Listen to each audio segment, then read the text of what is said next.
confédération il faut que an ka administration ka baara kɛ ni hakili dɔwɛrɛ tɛ dɛ uniformisation min fɔra expérience kɔrɔlenw min kɛra nin u ka baara kɛ ni mɔgɔw min n'u bolo bɛ baara ninnu na n'i ye jago ta sisan jagokɛlaw bɛ jamana in kɔnɔna la u bɛ jago dɔn n taara ekɔli la n ma taa ekɔli la jago ka kan ka yiriwa Mali la cogo min na a ka kan ka yiriwa Niger ou bien Burkina cogo min na sigi ka kɛ fɔ ka k'a la kun tɛ di kuntigi kɔ i m'a faamuya gɛlɛyaw min bɛ yen olu bɛ se ka dilan cogo min na administration bɛ se ka nɔgɔya don a na cogo min na pour que jamana bɛɛ ka se k'i yɛrɛ retrouver baara in kɔnɔna na o ye fɔlɔ ye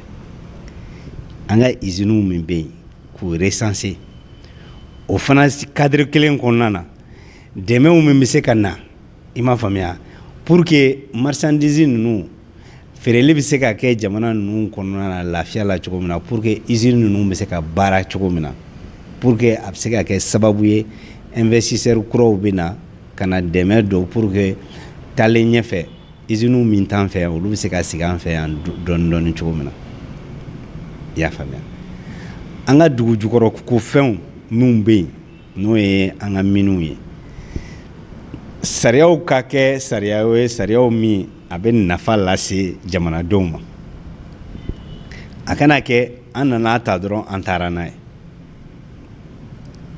o fana jamana in saba in ka kan ka sinsin o fɛnw ni ɲɔgɔn cɛla la k'a lajɛ fana baara ninnu kɔnɔna na par exemple mun ni mun bɛ baara kelen na par exemple ne ye kari baarakɛla ye ne ni TCB mɔgɔw n'u ye Burkinabé ne n'olu bɛ baara kɛ ɲɔgɔn fɛ i y'a faamuya donc o collaboration sifaya o bɛ se ka renforcer cogo min na ka dɛmɛ don pour que desserti ninnu c'est à dire que jamana ninnu bɛ se ka kala ɲɔgɔn na cogo min na nɔgɔyali bɛ se ka sɔrɔ a la cogo min na ka sababuya kɛ dɔwɛrɛ ye tant que sira ko ma ɲɛnabɔ et surtout an ka jamana ninnu kan ka ko bɛɛ de kɛ sisan pour que terrain sira ka jamana ninnu kala ɲɔgɔn na ni terrain sira ye k'an ka dugu ninnu kala ɲɔgɔn na ni terrain sira ye o bɛ se ka sɔrɔ hakilina na cogo min na rapidement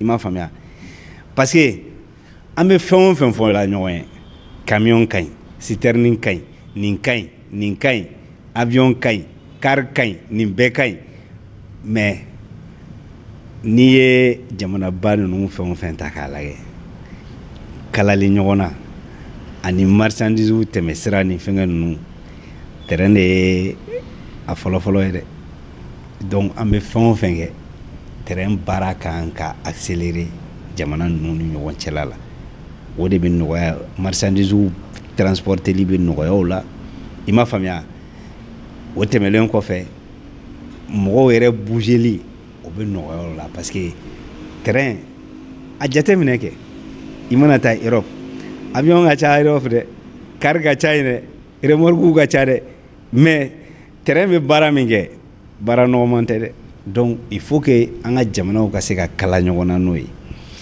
o tɛmɛlen kɔfɛ accès t'an si bolo sur la mer accès t'an si bolo sur la mer maintenant accès min ka surun an kelen-kelenna bɛɛ la sur la mer an ka kan ka négocier pour que o ouverture bɛ se ka kɛ i y'a faamuya donc surunya kama distance kama donc o fana o baara o ka kan ka accentuer maintenant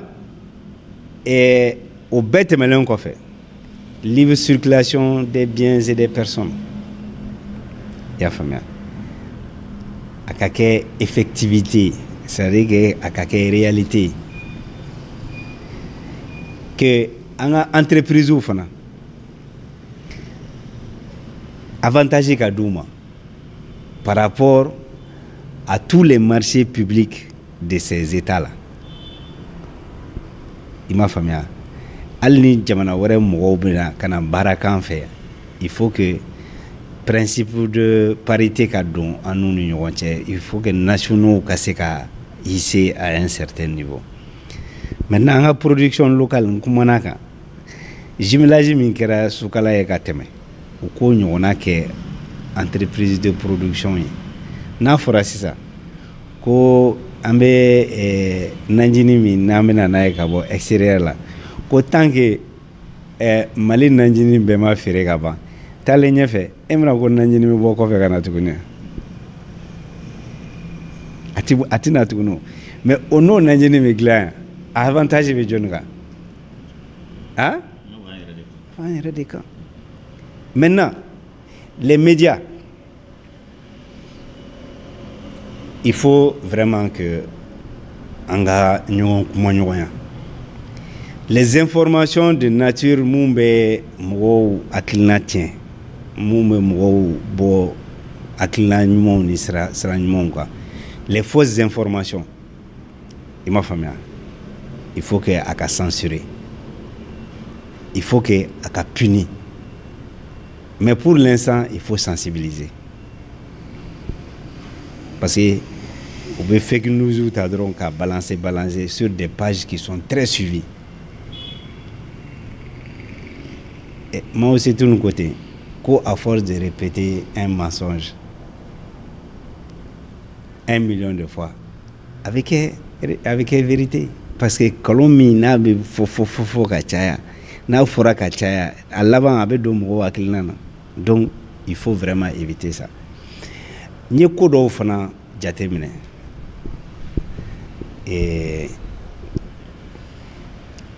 an ye diinɛ mɔgɔ ye an ye silamɛ diinɛ mɔgɔ ye diinɛ wɛrɛw bɛ Mali la dɛ i m'a faamuya n bɛ kuma ni an yɛrɛ ta ye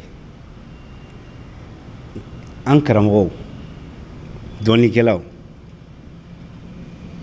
wajulikɛlaw kɛrɛnkɛrɛnya la u bɛɛ bonya bɛ yɔrɔ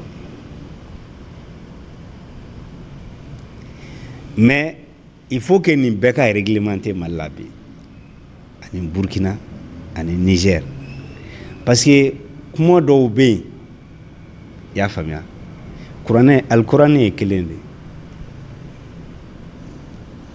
Nouveau Testament tɛ k'a sɛbɛnna ou bien fɛn wɛrɛ tɛ k'a bɛ yɛlɛma kuranɛ ye kelen de kuranɛ ye min fɔ mɔgɔw ka kumaw kan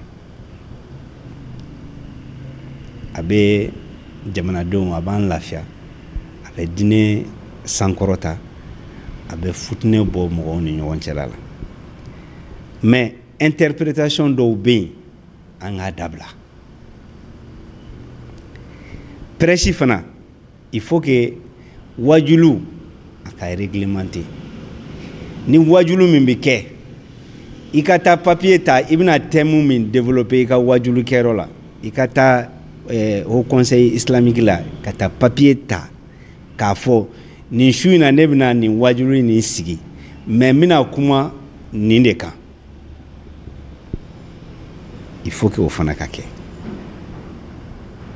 kana to bɛɛ ka yɛlɛ réseau sanfɛ min ka di min ye o b'o fɔ fana o ye danger belebeleba parce que c'est des bombes denmisɛnnin dɔw bɛ a lamɛn mansaw so kɔnɔna na an tɛ temps sɔrɔ ka diinɛ ɲɛfɔ an yɛrɛ y'a kalan cogo min na an denw bɛ yɛlɛ réseau ni fɛnw sanfɛ u bɛ fɛn dɔw lamɛn olu man kan moi je crois que au conseil mɔgɔw n'u tulo bɛ n na n yɛrɛ kɔrɔkɛ ni n ka karamɔgɔ n'o ye a président ye n b'a ɲini a fɛ a n'a ka tɔndenw ani ministère yɛrɛ min chargé bɛ culte la u ka essayer vraiment ka nin ko ninnu ka a réglementer n'a réglementer la a bɛ kɛ sababu ye a bɛ silamɛya yɛrɛ a b'a sankɔrɔta a bɛ futinɛ caman parce que fɛn caman bɛ yen an t'a dɔn de n'i b'a dɔn wallahi billahi talahi diinɛ in ni mɔgɔw y'a maîtriser gɛlɛya caman b'an ka jamana kɔnɔna na min bɛ wuli ka bɔ yen donc o bɛ sɔrɔ mun fɛ ne m'a fɔ mɔgɔ wɛrɛ t'i taw kɛ dɛ kulolakaw bɛ se k'u taw kɛ mɔgɔ wɛrɛw bɛ se ka fɛn wɛrɛw kɛ o bɛɛ bɛ bɛn mais comme an ka jamana yɛrɛ majorité ye silamɛ diinɛ de donc moi je crois que il faut revoir ça aussi ça c'est un pan très très important maintenant min ye commerce ye État k'a faamuya k'a fɔ ko gɛlɛya bɛ yen bi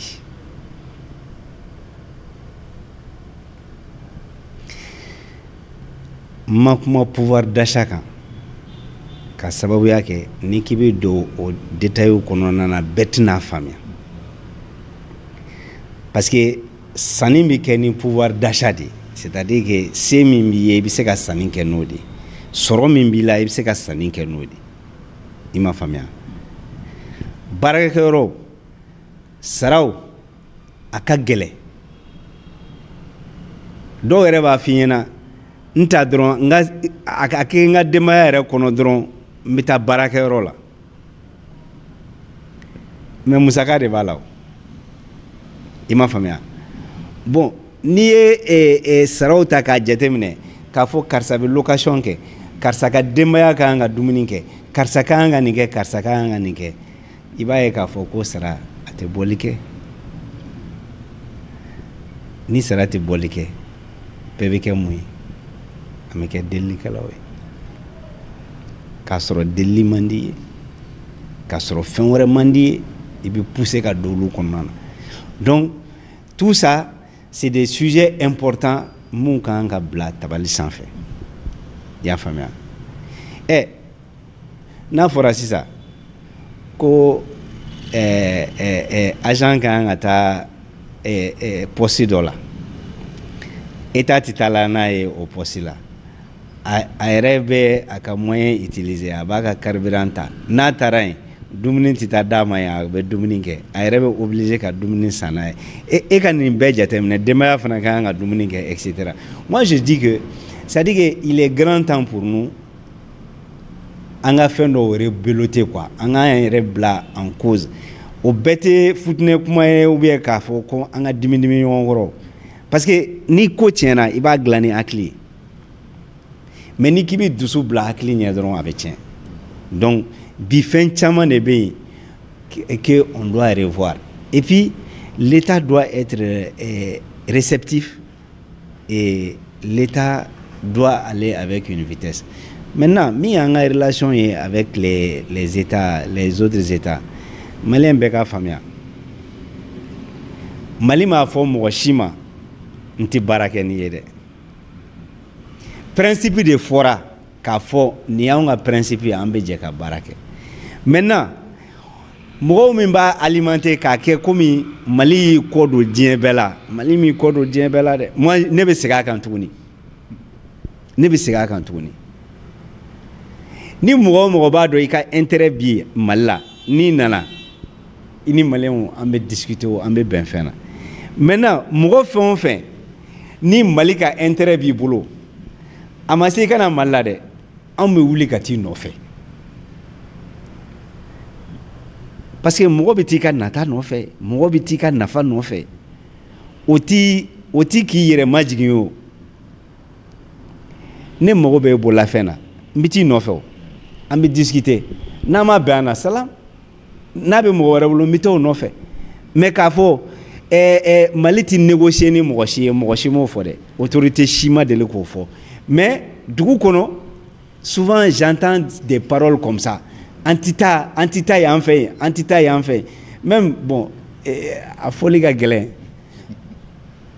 mais Mali m'a fɔ don si k'an ni Faransi tɛ baara kɛ o est-ce que an delila k'o fɔ anw min kɛra mɔgɔ fɔlɔ yɛrɛ ye anw min ko ko Faransi ka ta ka bɔ yen parce que u ka politique man ɲi parce que u bɛ min ɲɛsin an ma o man ɲi mais o kɔrɔ tɛ ko ni nafa bɛ Faransi yen nɔ ko maliyɛnw mago b'o la k'an tɛ taa nɔfɛ o. Pourquoi on est en fait? On est en fait.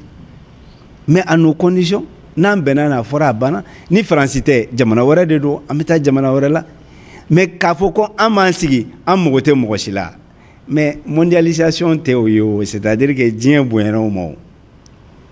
N'i y'a ye kiraw kisi ni nɛɛma b'u bɛɛ kan, i m'a faamuya, u tun bɛ déplacer ka bɔ yɔrɔ la ka taa yɔrɔ la, n k'u bɛ taa fɛn de ɲɛɲini. Anw fana bɛ déplacer ka bɔ yɔrɔ la ka taa yɔrɔ la, an bɛ taa fɛn de ɲɛɲini. Donc i mago ɲɛ fɛn bɛ yɔrɔ min na, i bɛ taa négocier n'a tigi ye, mais mɔgɔw kana o bɛɛ kɛ dusu ye quoi, parce que souvent dɔw bɛ taa réseau ni fɛnw sanfɛ u tɛ faamuya, c'est-à-dire u t'a ɲini k'a faamuya quoi. Maliyɛn joli sigilen bɛ Faransi? Bɛɛ somɔgɔ dɔ bɛ Faransi. Maliyɛn foyi tɛ yen ko min somɔgɔ dɔ tɛ Faransi. Sira suru, sira jan, i somɔgɔ dɔ bɛ yen. O ye an ka histoire yɛrɛ dilan cogo ye. Donc moi je pense que kuma lasurunyana, en tout cas ne bɛ a ɲini bɛɛ lajɛlen fɛ de façon positive, surtout l'administration malienne, parce que olu de ye exécutif ye, u ka population rapprochée, et que les différents gouvernements puissent travailler de concert. Maintenant là, fin d'avril, olu bɛɛ ka dabila. Communication ka kɛ, et les bonnes communications au ka bɔ gouvernement na, an ka gouvernement successifs la. Karisa ye nin fɔ yan fɛ, karisa ye nin fɔ yan fɛ. Hali IBK kɛra Burkina nin ye waati tɛmɛlen na sisan, parce que communication c'était faible. Entourage ma se ka communiquer, Burkina médias yɛrɛ ma communiquer de façon truc pour que kana ni nin bɛɛ ye, i ma faamuya. Donc n'o tɛ fɛn wɛrɛ an bɛɛ y'a faamuya après que il y avait pas de problème. Hali ka taa seli la o bɛɛ kɛra besoin ni fɛnw ye cogoya wɛrɛ ma. Moi je pense qu'il faut éviter ça. Et puis à chaque étape, si c'est pas secret défense, il faut que nos États arrivent à communiquer. Il faut que les pages, les trucs officiels, les médias reconnus là, hein, de façon régulière, à Kadouma, ou qu'à publier, ou qu'on a fake news ou ni font à Kamoro, bombarder. Moi je pense que c'est le plus important. Et dire aux gens vraiment que hivernage bidamana na mbe do ke jamana ye alaka ake sanyana ye sanji nafala alaka dama samie alaka ke samie nyuma et ka do ke jamana don ye ka do nyinu fe et dire à tout le monde que ou famanama, mais je reste toujours le même bitard. Dieu merci. Et nana say go koro ko yera jeni la. Oh ni diɲɛ doni ta k'a da i kunna, i bɛ sɛgɛn jagoya la, n'i ye dɔ bɔ doni na i bɛ lafiya. Bon ala ka lafiya di an ni jamanaden bɛɛ lajɛlen ma. Vraiment dire merci à tout le monde et merci pour le soutien, hein, parce que franchement de façon positive ne yɛrɛ ye jateminɛ caman kɛ. Ni ne donna sugu kɔnɔ hali n tɛ se ka taama, mɔgɔw bɛ girinka bitari yan fɛ bitari yan fɛ, o bɛɛ ala tanu ye. Dans les quartiers denmisɛnninw bɛ kuli nɔfɛ, tonton yan fɛ bitari yan fɛ. Bon diɲɛ kun ye bɔ kun ye dɔnni ye, ni ala y'i ladɔn, Dieu m'a tout donné, pour résumer. Et moi je pense que moi je dois tout au peuple malien, tout. Fo ni dɛsɛra min na dɛ, ni Mali n'a a ko saraka kun kan ka bɛn ne yɛrɛ bakun ma, vraiment moi je suis prêt. Je suis prêt. Parce que ne ye fɛn bɛɛ, fɛn o fɛn n y'a sɔrɔ diɲɛlatigɛ la, a dan ye n ye tile yan de pour la première fois. I tɛ se ka tile ye siɲɛ fila i bangeli la. Le Mali m'a tout donné et je pense que je dois tout au Mali. Sacrifice foyi tɛ yen ko ne ma an k'o kɛ Mali ye. Maintenant, on a autorité ou on demain. Il m'a famille. Et puis, pour me résumer, moi, il faut que quelqu'un ni karsache, quelqu'un, faut ni quelqu'un va te la mot ni wanche mais ne ta fo domina o yo banle ko ne bin ta fo ne te konna mo il m'a famille. Parce que ala de se ka mo wasa mo te se ki yere wasa. Ne kuma do fo bi l'histoire me donne raison. Ça c'est important. C'est important. Donc, vraiment, qu'il faut, et je sais que i ka timinandiya de don, presse mɔgɔw min mana ye bi image kan u bɛna fɔ ko dɔgɔnin dɔ ka di ye ka tɛmɛ dɔ kan, o b'a la, o ye tiɲɛ ye, je l'assume, hein. Kasimi yɛrɛ o ye n terikɛ kɔrɔ ye, n terikɛ kɔrɔ de don, an tun bɛ mouvement sportif la waati min na o ni bi tɛ kelen ye. Donc vraiment les autres vraiment ko don nataw la i ma faamuya, mais je préfère toujours dire aux gens an ka kuma de façon positive sur notre économie. Kɛlɛ fɛn o fɛn bɛ sen na bi, économie kɛlɛ de don, yiriwa kɛlɛ de don. Ne bɛ siɲɛ ta parce que i b'a sɔrɔ fɛn dɔ bɛ yen e mago b'a la ne mago t'a la, i ma faamuya. An bɛ nafa, jamanadenw bɛ kɛlɛ kɛ nafa de kama, o nafa a bɛ sɔrɔ siraw min fɛ an ka ɲɔgɔn bila siraba ye, i ma faamuya. Et dire vraiment que tout changement a des complications. A ka gɛlɛn dɛ, a ka gɛlɛn, bi ka gɛlɛn, i y'a faamuya. An kumana fɛn caman kan ka tɛmɛ, mais an tɛna segin olu bɛɛ kan.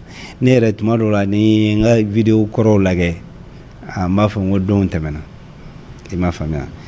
N bɛ profiter fana ka dubabu kɛ mɔgɔ dɔw ye parce que dɔw taɲana, kɛrɛnkɛrɛnnenya la Mopti chambre de commerce président kɔrɔ n'o ye Bakɔrɔba Ɲanga dɔ ye, a ye jɔyɔrɔba kɛ Mali in kɔnɔna na.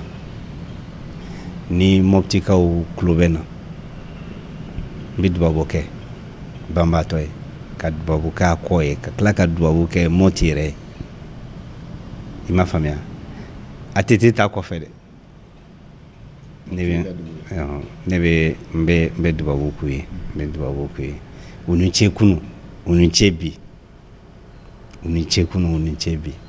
Awa jamana in fana Mopti jɔyɔrɔba b'a la, mɔgɔw kana ɲinɛ o yɔrɔnin kɔ. Vraiment Ala k'u dayɔrɔ Ala k'a suma. Jamana in fana Ala k'a jɔ, Ala k'a jɔba jɔ. Jamana in Ala kana futinɛ foyi don an ni ɲɔgɔn cɛla la. Mɔgɔw min bɛ degun kɔnɔna na nin waati in na, n bɛ dubabu k'u ye, Ala ka jisuma bɔn a degun ninnu kan, i y'a faamuya. Minnu fana tanyana, an bɛ dubabu k'u ye, Ala k'u dayɔrɔ suma. Hakɛto bɛ kuma in na, wassalam.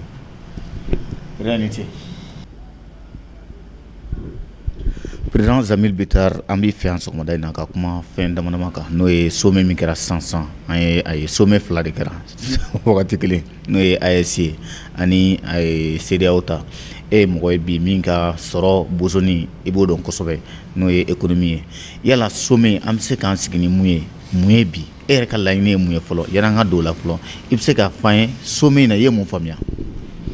Bon, n b'a daminɛ ni min fɔlɔ kɛla ye n'o ye AES ta ye. Bon, n bɛ an ka chef d'État n b'u fo ka dubabu k'u ye.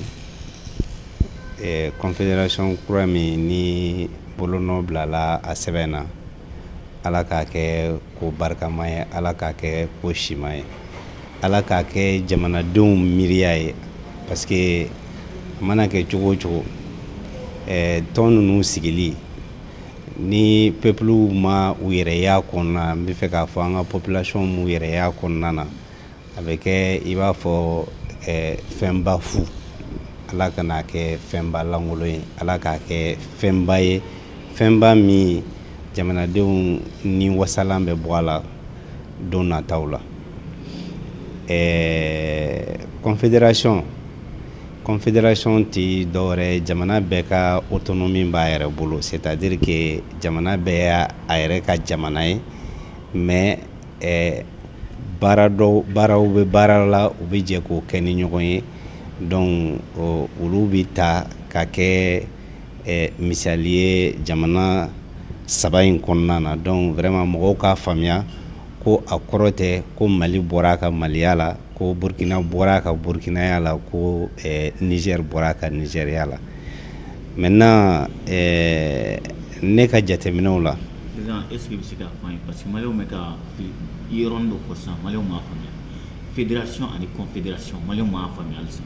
Ayi, bon confédération o kɔrɔ ye n bɛ jɛkulu kɔnɔ mais n bɛ n yɛrɛ ye o kɔrɔ tɛ dɔwɛrɛ ye c'est-à-dire que an m'an ka identité perdue bon ni fédération de tun don a tun bɛ kɛ état fédéral ye n'a kɛra état fédéral ye o kɔrɔ ye décision fédérale de bɛ ta c'est-à-dire que o bɛ ta gouvernement bɛ kɛ gouvernement kelen pratiquement pour avoir un gouvernement fédéral donc bi nin ye ko daminɛw ye parce que i b'a dɔn tɔn ninnu n'a bɛ sigi waati min na a bɛ sigi ni hakilinaw de o hakilinaw taalen ɲɛfɛ mɔgɔ wɛrɛw de bɛ don a kɔrɔla la ka hakilina ninnu k'u tiɲɛ n'o tɛ n'i ye tɔn tɔw ta k'a lajɛ a sigitɔ la a ma sigi ni hakilina jugu ye o i y'a faamuya mais taalen ɲɛfɛ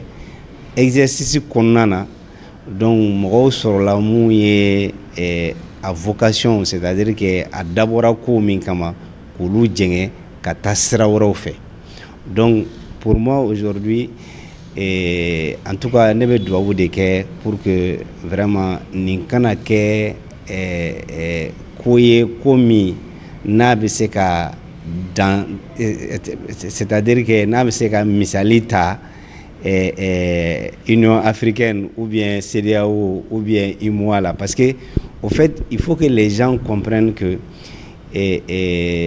n'i y'a jateminɛ bi nin tɔn ninnu tiɲɛ ka di Ala ye jamana ɲɛmɔgɔw tun b'a boloda waati min na ani sisan u bɛ taalen bolo min kan vraiment danfara belebele b'a la n'i y'a ye an wulila ko an ka bɔ CEDEAO kɔnɔna na o y'a sɔrɔ a kuma tun tɛ sen nɔ mɔgɔw y'an kɛ lagalagatɔw ye mɔgɔw y'an kɛ fatɔw ye mɔgɔw y'an kɛ dɔwɛrɛ ye mais an tun bɛ fɛ ka mɔgɔw choquer pour que mɔgɔw ka se ka hakilina ta k'a dɔnya tigitigi la k'a fɔ ko CEDEAO par exemple a bɛ taalen bolo min kan bolo ɲɛnaman tɛ donc il faut que u ka segin o fondamentaux c'est-à-dire que a dawulila min kama a ka baara kɛ n'o hakilina ye a ka kɛ CEDEAO des peuples ye a kana kɛ grain des chefs d'État ye i y'a faamuya o grain des chefs d'État fana min gérelen bɛ ni chef d'État wɛrɛ ye n'o chef de grain n'o o bɛ Faransi jamana na donc moi je pense que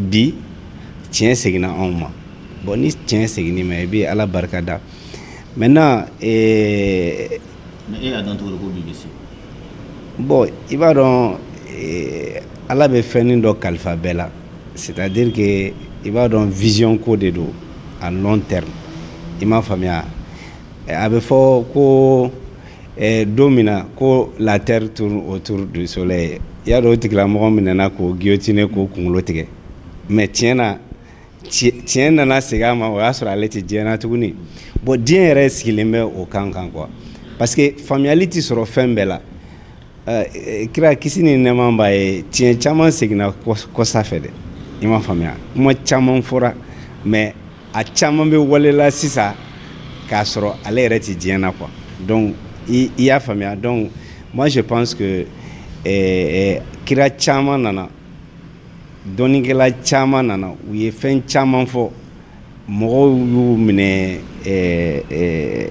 k'a fɔ ko kuma ninnu a waati la a tun ka bon mɔgɔw hakilina ma mais bi a bɛɛ ka tiɲɛ seginna a ma donc o ye kobaw de ye quoi bon o tɛmɛnen kɔfɛ maintenant komi AES la présidence dira Mali ma kɛrɛnkɛrɛnya la a dira an ka président ma n'o ye Asimi Goyita ye an b'a féliciter o danaya min n'a taara ka d'a kan o danaya minɛ an bɛ Ala deli hali bi Ala k'a kɛ o danaya minɛ a ka fa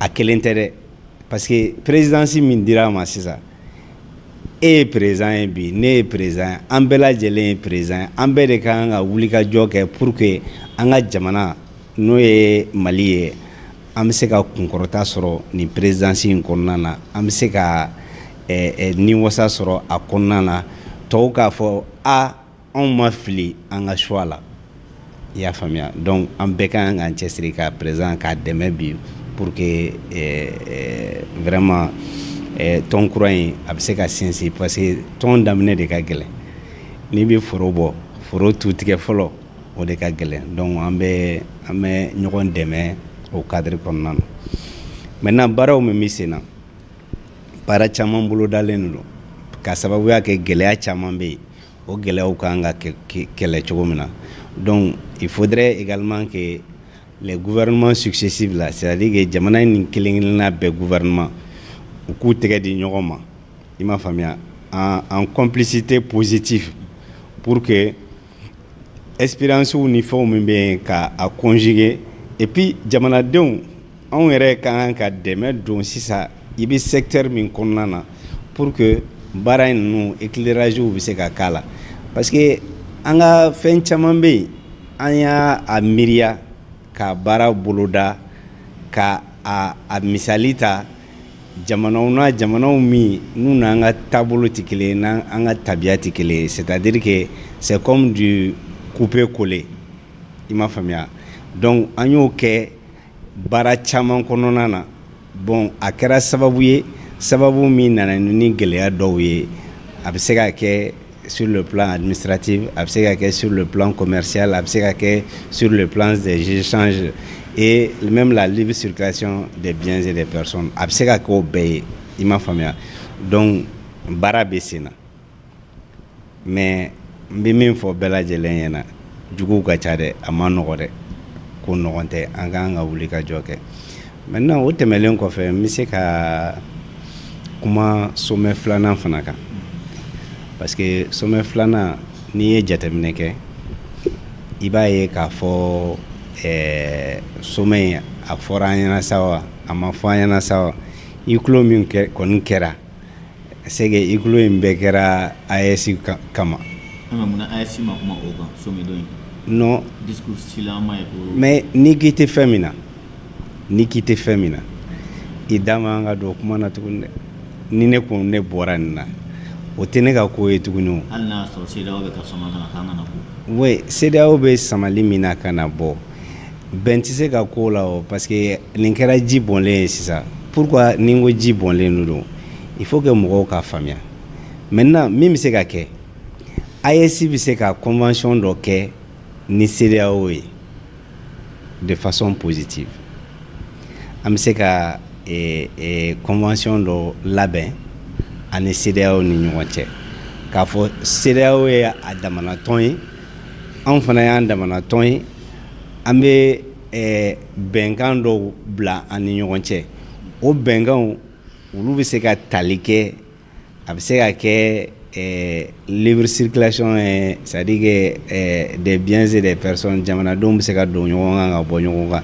mais o bɛɛ bɛ kɛ selon les intérêts des États i m'a faamuya a bɛ se ka kɛ fana k'a fɔ CEDEAO jamana tɔw minnu tɛ AES la olu fana bɛ se ka partenariat créer État AES o fana bɛ se ka kɛ o fana ye schéma wɛrɛ ye schéma min n'o o bɛ se ka prospecter n y'a ye bɔlɔlɔw sanfɛ ko CEDEAO mɔgɔw ko ko an bɛna visa ta ka taa an dafɛ jamanaw ni fɛnw la bon nin bɛɛ ye nouvelles min mɔgɔw b'a di réseaux sociaux sanfɛ ka mɔgɔw la futinɛ ka mɔgɔw la dimi moi je pense que an ma se o yɔrɔ la quoi i m'a faamuya État foyi tɛ CEDEAO kɔnɔna na bi k'a fɔ ko bɛ se ka disi gosi ni visa instauré olu ni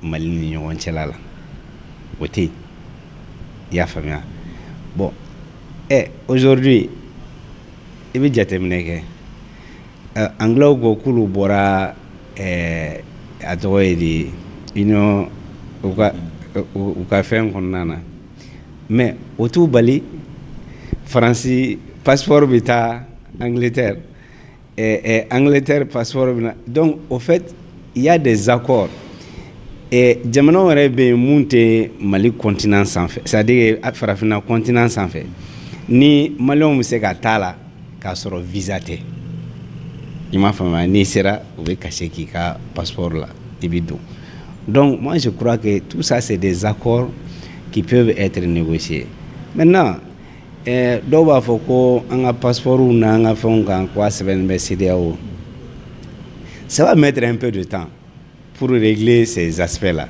mais o aspect fana bɛ se ka régler i m'a faamuya an yɛrɛ bɛ se ka an ka passeport produit désormais avec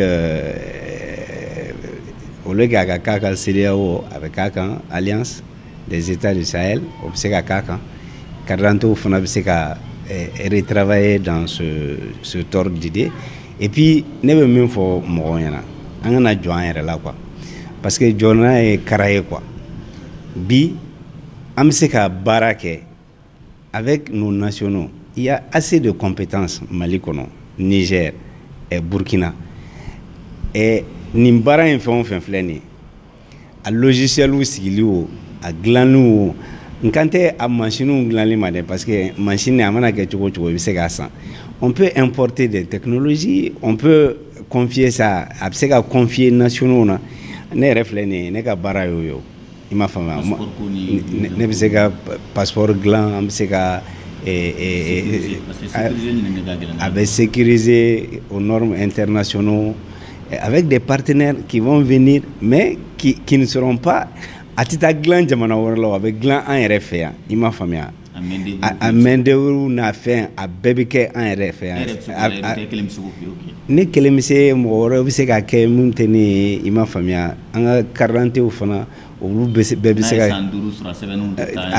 non tout ça là au fait il y a tellement assez de choses dans le monde parce que fɛn dɔw bɛ yen pour l'instant an t'olu dilan par exemple ordinateur tɛ dilan fɛ yan ordinateur tɛ dilan fɛ yan bon fɛn caman bɛ yen min tɛ dilan fɛ yan an bɛ obligé ka matériel san mais la technologie et puis les bases de données c'est-à-dire que information min bɛ fɛngɛ la o information ninnu o accès an ka administration dɔrɔn de bɛ se ka accéder à la donc a tɛ taa basé c'est-à-dire que a tɛ taa héberger jamana wɛrɛ la k'a fɔ ko o jamana wɛrɛ de bɛ na ni fɛn in ta en charge donc au fait c'est très très important parce que au fana b'an ka souveraineté ɲɛfɔ cogo dɔ ma quoi bon maintenant o tɛmɛlen kɔfɛ moi je crois que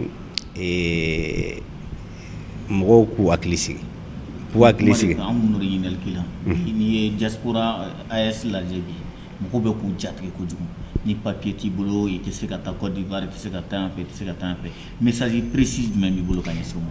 Bon, moi je pense que fɔlɔ yani CEDEAO ka sigi Côte d'Ivoire jamana bɛ yen Mali bɛ yen ni jamana ninnu bɛɛ tun bɛ yen a ma an ka balimaya bali a ma an ka sinjiya bali a ma fɛn wɛrɛ don an ni ɲɔgɔn cɛ i m'a faamuya maintenant nin bɛɛ ye nanzaraw ka ko dilannen de papier tun tɛ yen fɔlɔ mɔgɔw bolo k'a fɔ n bɛ taa nin jamana na n bɛ taa nin jamana na hali frontière min filɛ nin ye n'u b'an ni ɲɔgɔn cɛla la nin bɛɛ ye tubabuw ka danfara de ye n'o tɛ e tun bɛ se k'a mɛn Miɲankala Buwatun Mande i bɛ se ka olu fɛnw i bɛ se k'olu mɛn mais k'a fɔ ko taamala tɛ se ka wuli ka se nin yɔrɔ in na o tun tɛ yen fɔlɔ mais nin bɛɛ ye nanzaraw ka ko dilanlen ye donc an ka kɛ an yɛrɛ ye sa moi je pense que quelque part u k'a faamuya Ivoiriens n'anw tɛ kɛlɛ la Sénégalais n'an tɛ kɛlɛ la Burkinabés n'an tɛ kɛlɛ la mɔgɔ si ni mɔgɔ si tɛ kɛlɛ la i m'a faamuya nin bɛɛ ɲɛji bɛ bɔla tɔnɔ ani nafa de nɔfɛ bon ni ɲɛji bɛ bɔla o min nɔfɛ nin ye o ye fɛnw ye fɛnw min an kan k'a ɲɛfɔ ɲɔgɔn ɲɛna pour que mɔgɔw ka faamuyali sɔrɔ a la ni e ka avantage bɛ jamana min kɔnɔna na i bɛ wuli ka taa anw ye taamalikɛlaw de ye le peuple malien nous on est un peuple c'est-à-dire voyageur un peuple qui va toujours à la recherche d'autres choses et Aboubakry II mɔgɔw m'a fɔ k'o de ye Amérique découvert avant Christophe Colomb o ma fɔ wa ɔ Aboubakry II ye jɔnni ye n ko malien de tun Mali jamana den dɔ tɛ wa donc moi je crois que il faut pas que mɔgɔw ka essayer k'u bɛ interdit sifaya dɔ don ka danfara dɔ don ani peuple ni ɲɔgɔn cɛ la. Mali ye jatigiya jamana ye. Peuple bɛɛ bɛ ɲɔgɔn sɔrɔ Mali la yan. Est-ce que peuple bɛna anw fɛ yan ko anw b'o refouler wa, k'anw b'o rejeter wa? Diinɛ bɛɛ bɛ ɲɔgɔn sɔrɔ Mali la yan. Est-ce que diinɛ bɛna Mali la yan k'an bɛ rejeter la wa? Moi je pense que il faut pas que an ka don jeu dɔ kɔnɔna na quoi. O t'an ka jeu ye quoi. Maintenant an ko de an ka bonya. An ko de an ka jamanadenw ka laɲini ni ka avantage ye min ye. An bɛ kɛlɛ kɛ n'o hakilina ye pour que bɛɛ lajɛlen ka se k'i ta sɔrɔ a kɔnɔna na. Jamana in bɛ se ka yiriwa cogo min na an bɛ baara kɛ n'o ye. Moi je dis aux gens, excusez-moi du terme, le Mali n'est marié à aucun pays. Mali furulen tɛ jamana si ma. On est indépendant. I m'a faamuya. Donc n'i to o jɔnya juru kɔnɔna na, i b'i débrouiller. Donc aujourd'hui moi je sais que mɔgɔw b'a fɔ a ka gɛlɛn. Ni min ko a ka nɔgɔ, mɔgɔ t'i yɛrɛ nɛgɛn sa. Mais sɛgɛn kɔ ye hɛrɛ ye quoi. Moi je pense que pour l'instant il y a des difficultés, mais aux difficultés on peut surmonter petit à petit. Mais ni ko i tɛ sɛgɛn, hɛrɛ yeli bolo a ka gɛlɛn dɛ. Parce que e bɛ to o jɔnya la toujours. Mais mɔgɔ ni bɛɛ fana tɛ kɛlɛ. O yɔrɔnin fana bɛ yen, ani bɛɛ tɛ kɛlɛ. K'a fɔ ko ani mɔgɔw bɛ kɛlɛ. Bon dɔw de y'u ta kɛ kɛlɛ ye, n'o tɛ ne yɛrɛ ɲɛ t'a la k'a fɔ ko kɛlɛ bɛ Mali ni mɔgɔ ni ɲɔgɔn cɛ quoi. Parce que e kun bɛ baara kɛ nin cogo la, a fɔra e ɲɛna anw ka sɔrɔ t'o kɔnɔ, anw ka nafa t'o kɔnɔ, an bɛ fɛ baara taabolo ka yɛlɛma. E yɛrɛ dun b'a dɔn jɔnjɔn k'a fɔ ko i kun bɛ baara kɛla cogo min na, ko jamanadenw ka nafaba t'o la. Mais i bɛ sɔn. Mais ni e ko e tɛ sɔn o ma dun, yalɔ i bɛ na ni kuma wɛrɛ. Moi je pense que o yɔrɔ bɛ yen. Bon o tɛmɛnen kɔfɛ, moi je crois que sommet na u ye Sénégal président u y'o mandaté ko a ka kuma jamana saba nin fɛ. Mais jamana saba in ɲɛmaaw dɔrɔn tɛ koyi. Moi je veux que les gens comprennent. Parce que les gens ont tendance toujours à comprendre que an bɛ vraie démocratie de kɔnɔna na sa. Ni ko vraie démocratie, parce que peuple de ye pression ye. C'est le peuple. Est-ce que o bɛna o démarche min daminɛ nin ye, est-ce que Malien majorité, Burkinabé majorité ou bien Nigérien majorité olu hakilinata y'o ye wa? Il faut que le président sénégalais a ko intégrer dɔrɔn a ka faamuyali cogo kɔnɔna na pour que ka taabolo jate dɔn. Moi je crois que en tout cas schéma min bɛ yen aujourd'hui min bɛ se ka kunnawolo ni kunkɔrɔta lase bɛɛ lajɛlen ma, u ka jɛ n'a ye sisan accord ka se ka kɛ peut-être de façon correcte entre l'AES et la CEDEAO, entre les États de l'AES et les États de la CEDEAO. Donc on se ka négocier. Par exemple ni commercialement parlant, ni an kan ka ta an ka minɛnw kan ka bɔ Côte d'Ivoire jamana fɛ ka na. I y'a faamuya. Donc Côte d'Ivoire par exemple o tɛ AES la, ou bien Sénégal tɛ AES la.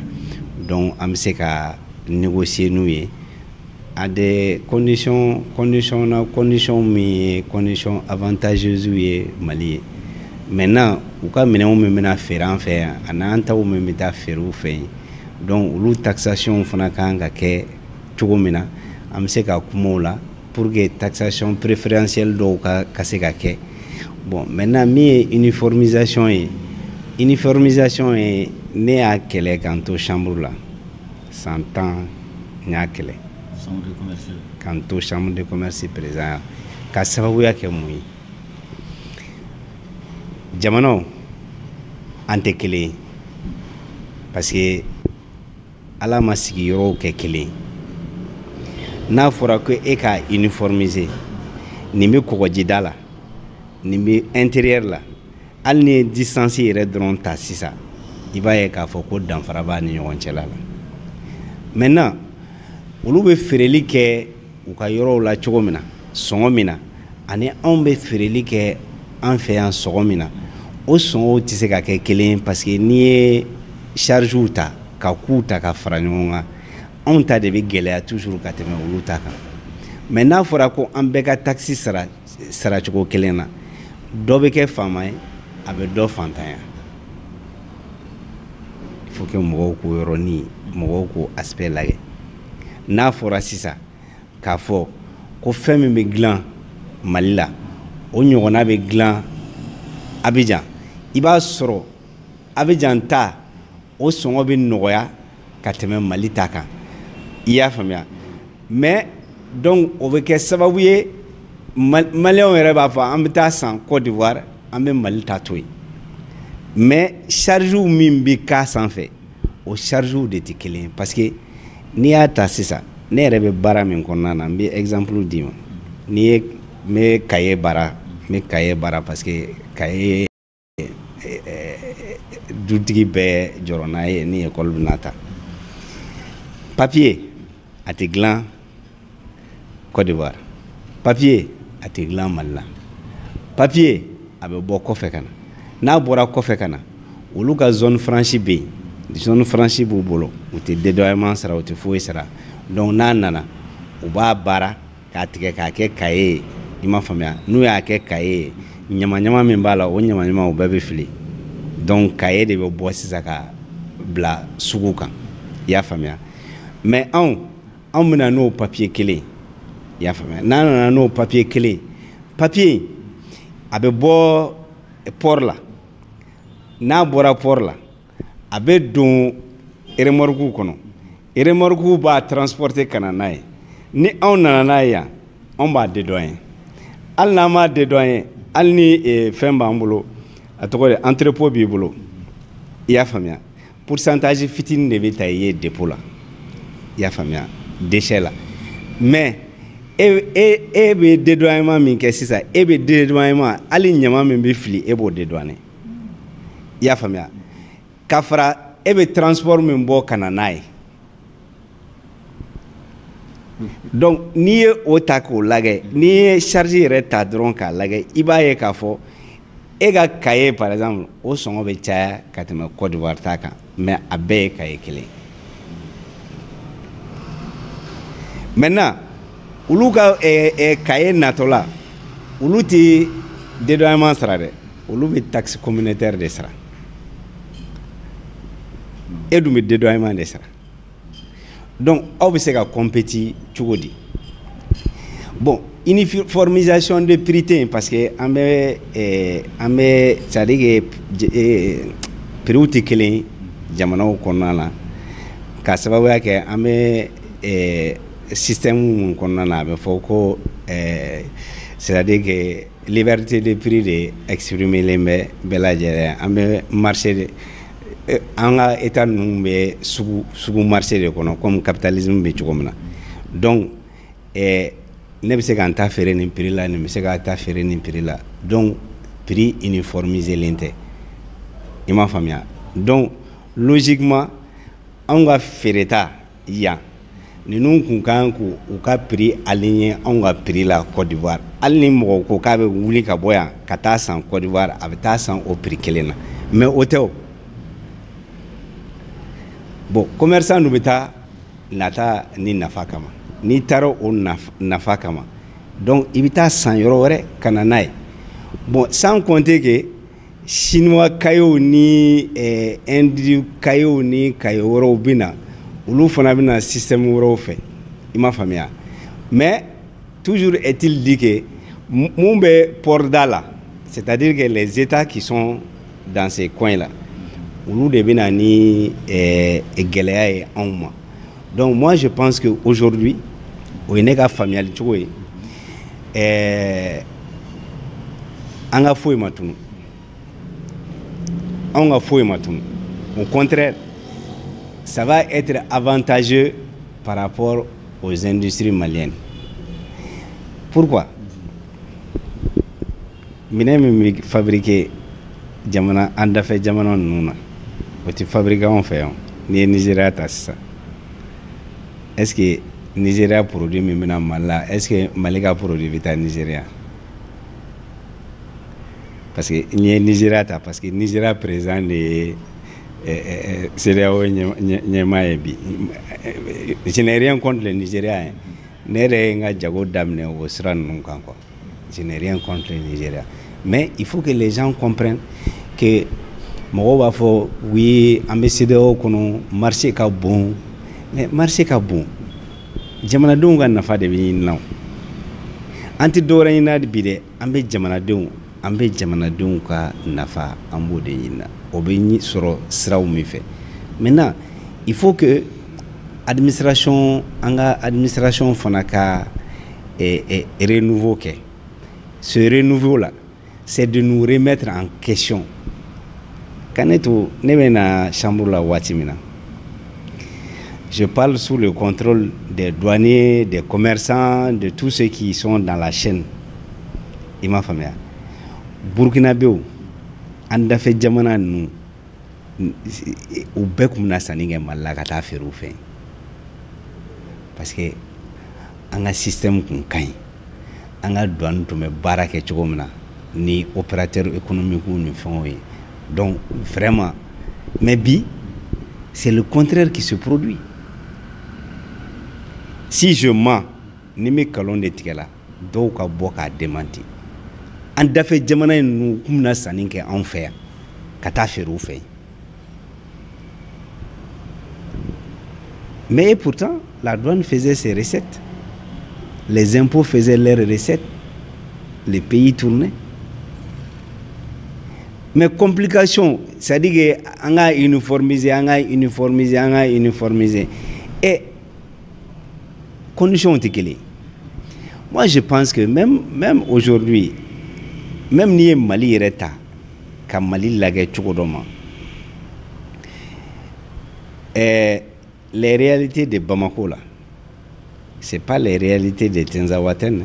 Il faut se dire les vérités. Ko dɔ bɛ ku Bamakɔ yan o dilanli Tinzaouaten n'i ma avantage dɔ kɛ a tigilamɔgɔw ye a ma nɔgɔ dɛ.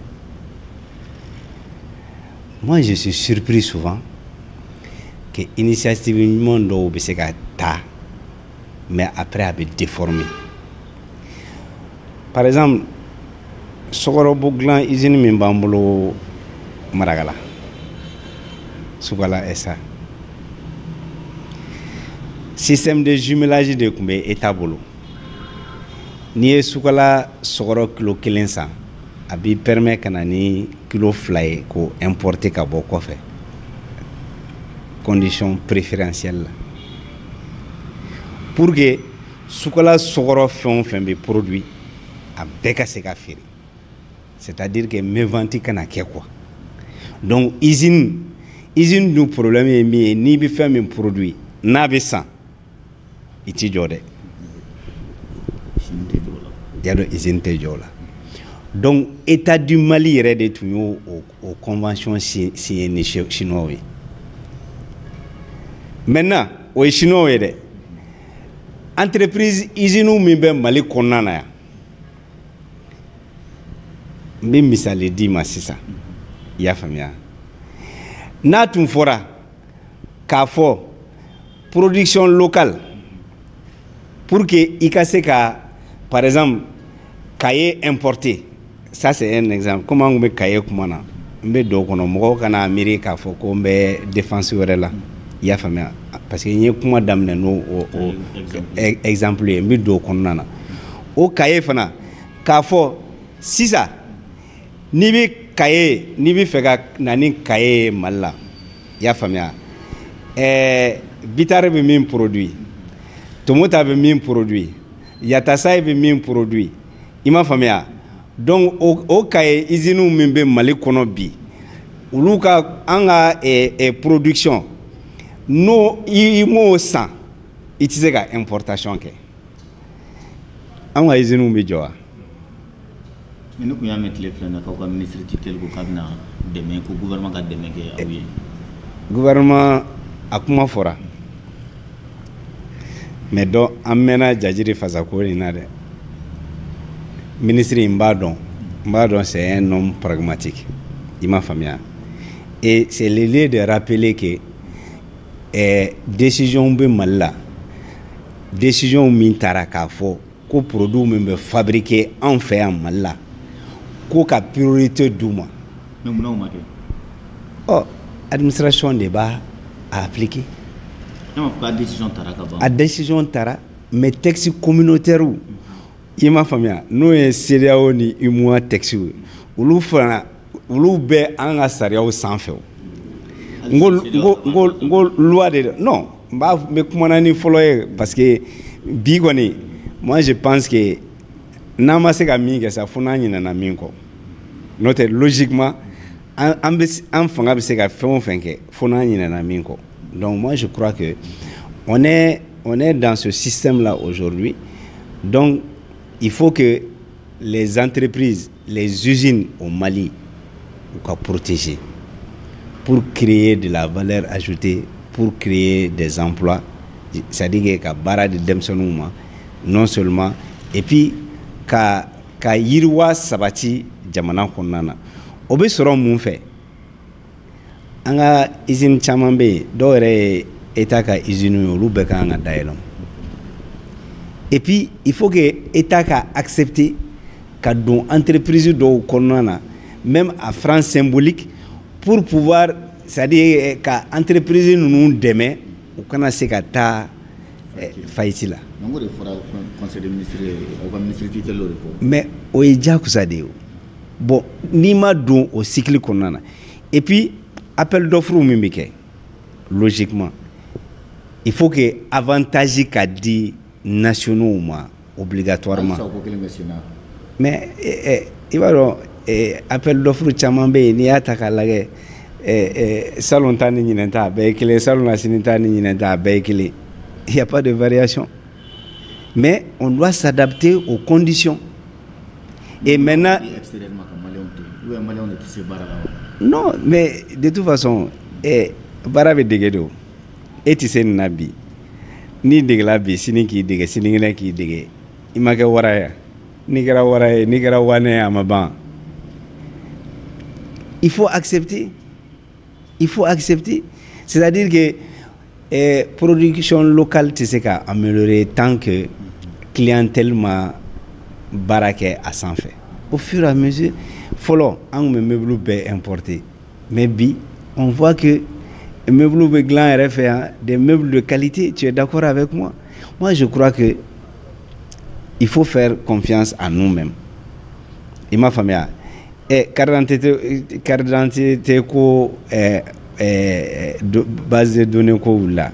A ma fɔ ko maliyɛnw wula ka a ɲɛ sɔrɔ. Ɔ olu tɛ nanzaraw ye dɛ. Olu tɛ maliyɛnw ye. Voilà. An bɛ segin ka na an ka baro kɔnɔ n'o ye AES ka sommet ye. A fɔra k'an ka banque de créer banque min na kɛ farafinna an yɛrɛ ta ye n'o ye AES jamana saba mais k'a bɛna bila Burkina.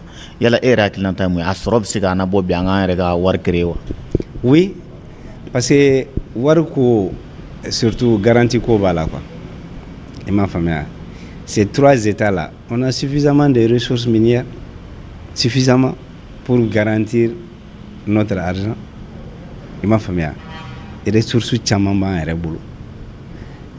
Donc les moyens de paiement là, il faut que les gens comprennent.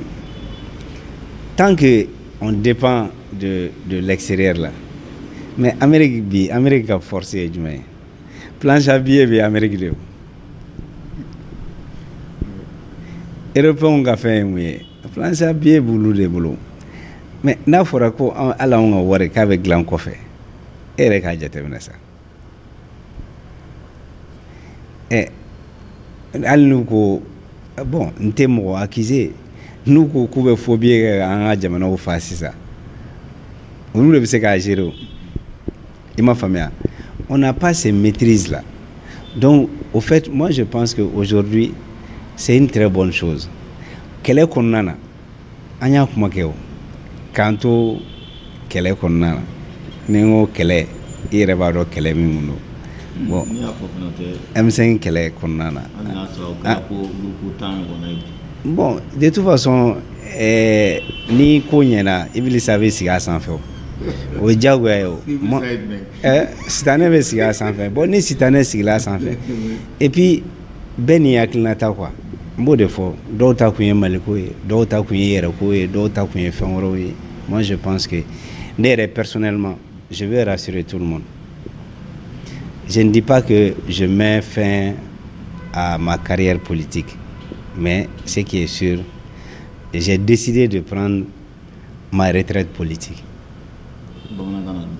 C'est-à-dire que quand il y a une politique, ni ko n bɔra a kɔnɔna na o kɔrɔ tɛ n t'a da dɔn. Non non non ne ma segin ka na hali bi je parle pas de politique. Je n'ai pas, c'est-à-dire que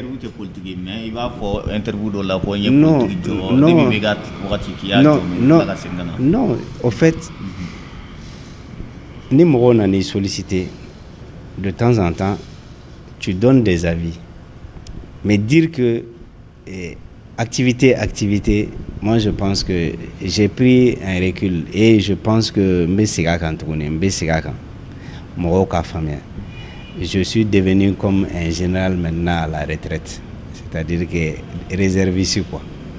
Anw sigilen don parce que Bitar ni yɔrɔ wala général à la retraite. À la retraite an bɛ retraite de la sisan. Général politique à la retraite, c'est-à-dire que mais i ni ka hakilinaw don.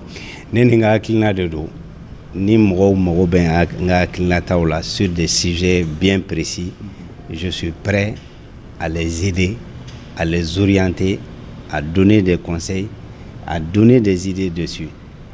Mais dire que je vais dans des combats politiques électoraux, c'est-à-dire que je mets fin à ça. N'était élection kola tuguni. Non, je ne serai pas candidat. Présidentielle, législative et communal, il va d'amener depuis conseiller municipal.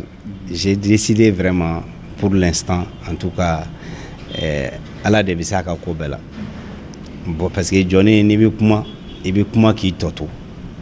Mais personnellement, cette décision, je l'ai notifiée, et même en famille, je l'ai décidé ainsi. Il m'a famille. Je suis dans mes activités d'homme d'affaires et je reste convaincu que je peux apporter, c'est-à-dire que je suis faire la senga jamanama en travaillant dans ces créneaux-là. Il m'a famille. Fin chamambe, je ne dis pas que c'est inutile parce que et je ne regrette pas ce que j'ai fait parce que il y a du positif. Et beaucoup de positifs. Mais mon il y a une décision pas fin bena wati. Fin bena wati. Non, disons, j'avais des opportunités. Ni opportunité au sort. Mais n'était pas possible qu'elle il m'a famille. Et dans ma vie, tout ce que j'ai cherché, il n'y aurait non fait quoi. Soit élection cadre qu'on ou bien il n'y aurait qu'à barada ou sera fait. Non, et je n'ai aucune rancune allant dans ce sens. Il va donc, l'imane Allah t'a dit ben quoi. Moi je suis un homme simple, humble, il m'a famille et accessible. Je ne suis pas n'était moi mi n'y ka bon quoi. Moi je sais qu'à faut que ne t'ara pas signé ni fait quoi. Mali bɛɛ i bɛ ka kuma vidéo la dɛ n bɛ kuma Mali bɛɛ n bɛ segin a kan tuguni mɔgɔ si tɛ se k'a fɔ ko ne Jamil Bitar wulila ka taa poste ɲini i fɛ quoi ni mɔgɔ ye n sutura la Ala kana a tigi sutura même les anciens présidents k'a da hali mɔgɔw ko ATT min ATT ko de fɛn bɛɛ d'i ma ne ni fa kaburu cɛ n jɔlen bɛ min kan n'a y'a di ne ma sini lahara il n'a rien fait pour empêcher. Parce qu'un chef d'État peut t'empêcher